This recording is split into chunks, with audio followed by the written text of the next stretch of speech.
it's important for you to identify what those weaknesses are. Yeah. And it's important for you to work on those weaknesses to grow.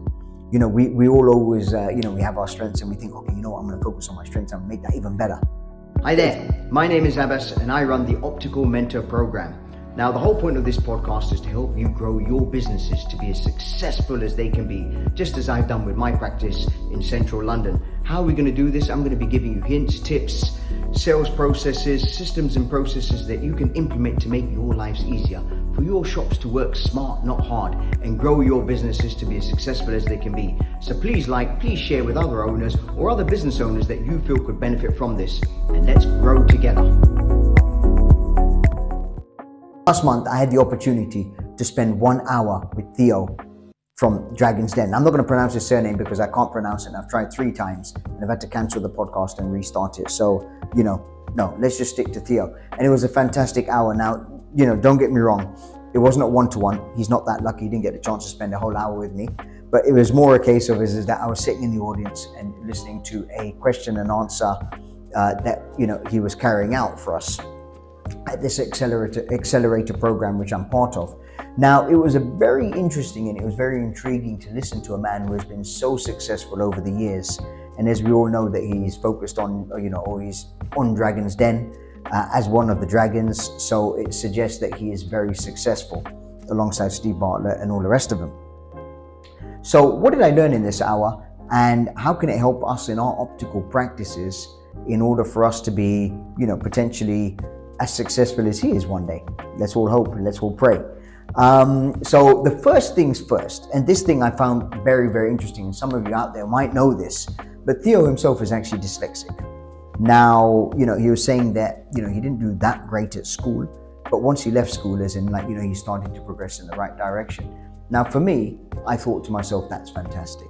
Because there's a lot of us out there who, we might not like to read, we might not like to do CPDs, we might not like to do extra learning and stuff.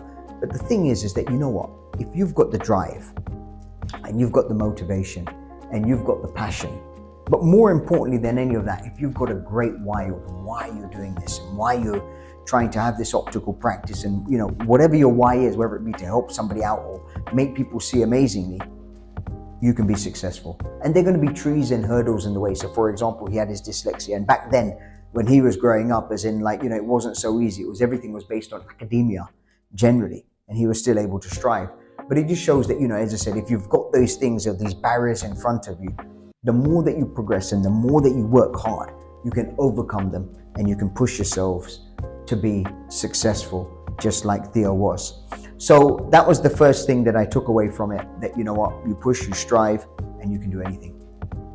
There were a couple of other key takeaways which I got from his presentation. So, the first things first is, an idea is only an idea, and it can only become great until you have the right people behind it.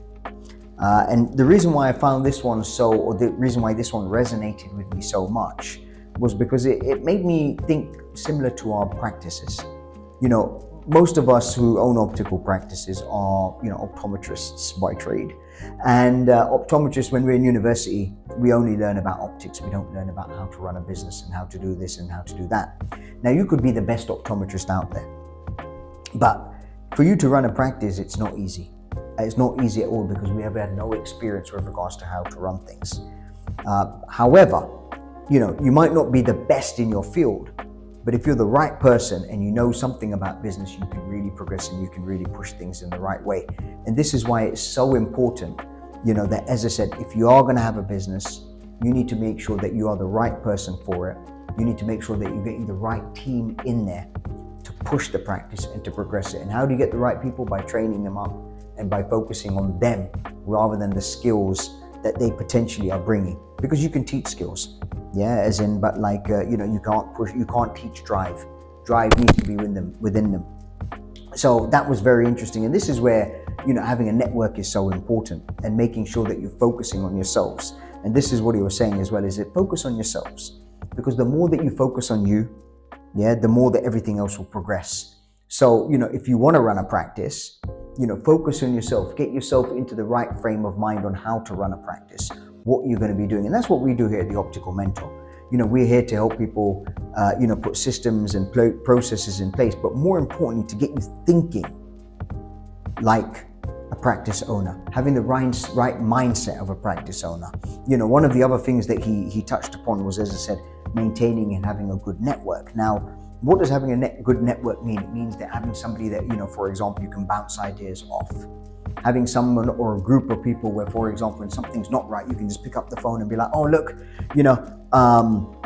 this went wrong or that went wrong. What can we do? And again, the same thing resonates within our practices, as in, it's important for us to have a group of people around us where, for example, something is not right. And sometimes as an owner, you can't show certain parts of vulnerability to your team. It's good to show your vulnerability to your team, don't get me wrong, but certain elements you can't. And this is where, for example, you need other people who are in the same line of work or in the same position as you to sort of be like, okay, look, what would you do in this situation? What would you do in that situation?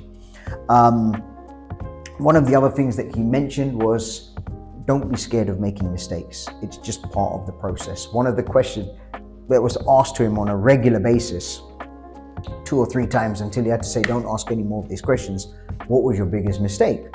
And he didn't actually mention which one was his biggest mistake, but he said, I've had numerous mistakes. But the thing is that the most important thing for you to realize is that you learn from your mistakes. And if you don't learn from your mistakes, that is the mistake itself.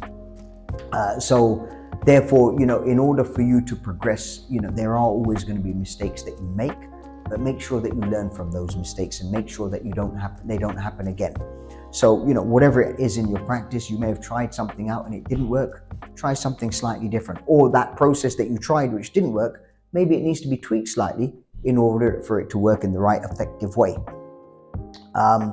Something else that he mentioned was that, sometimes, as in, you hear people about, their businesses went down in a night because they made one decision and everything went pear-shaped.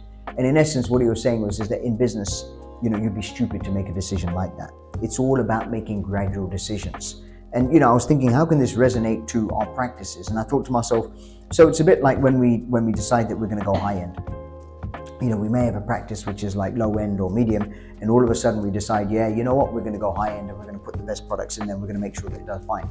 Now, if you went straight from, selling products at £100 and then straight away to £800, what's going to happen is that that's a big decision, and it could cause you to go. And it's about making small gradual decisions. So, putting things in one by one and getting people accustomed to what prices that you're selling things at, the reason why these products are more valuable compared to, as I said, the lower end products, and then moving on from there. Introducing services slowly. If you went from your eye test being from like £20 to £80, everyone's going to be like, oh my God, why? So maybe having like tiers with regards to your eye examinations, like your traditional one being 45 and your OCT being 35, and then combining them to be 80, that's a much easier jump than all of a sudden going from 20 to £80. So these are little things that you need to think about. I'm not saying that you shouldn't do that, because in some places it works, but it's about making gradual changes to your practice in order for it to function as well as it can. The other thing that he mentioned was that there's no silver bullet in business. Sometimes we think that, we've all got the answer, and it's there, but there's nothing that works, as in there's no silver bullet as per se. Everything we need to do and everything takes time. Yeah, don't expect anything to happen overnight. Yeah, and as I said, it is a process, and things will take 2 years, 3 years, 5 years, but when it gets there, you'll be proud of what you've done, and it will be financially successful, and you'll be happy. And the most important thing is to be happy, because we work hard, we work for, sometimes we think we're doing this and we're doing that, but at the end of the day, if you can enjoy what you're doing, it's so much more fulfilling. So that is the other thing that he was trying to mention. And he said that while you're doing that, what happens is naturally, as time progresses, you build up the resilience and you naturally become stronger. And the final thing that he said, or it wasn't the final thing, the other thing that resonated with me quite a lot is that, it's important for you to, work on your weaknesses. We've all got weaknesses. No one can turn around and say, I don't have a weakness. It could be time management. It could be delegation. It could be, communication skills. It could be anything. And what's important is that, look, it's important for you to identify what those weaknesses are. Yeah. And it's important for you to work on those weaknesses to grow. We all always, we have our strengths and we think, okay, I'm going to focus on my strengths and make that even better. But if you were to maintain that strength that you have, but if you were to focus on the weakness and try and bring it back up to level that your current strengths are, just imagine how much more you'd progress, and just imagine how much more better you would be. And that's what he was implying. So hopefully, I've been able to educate with a few things that Theo said to me, or to the group that I was in. Hopefully you've learned a few things, and hopefully you can implement them into your business or into your optical practices. Hope you enjoyed the content, and more importantly, hopefully there's one or two tips in there which you think, yeah, you know what, I can implement that in my practice to help me grow my business to be as successful as it can be. So please share with your fellow professionals. And if you want to know more about how the Optical Mentor can help you grow your business, please link in the bio, and we'll be happy to reach out and have a conversation to see where we can grow together.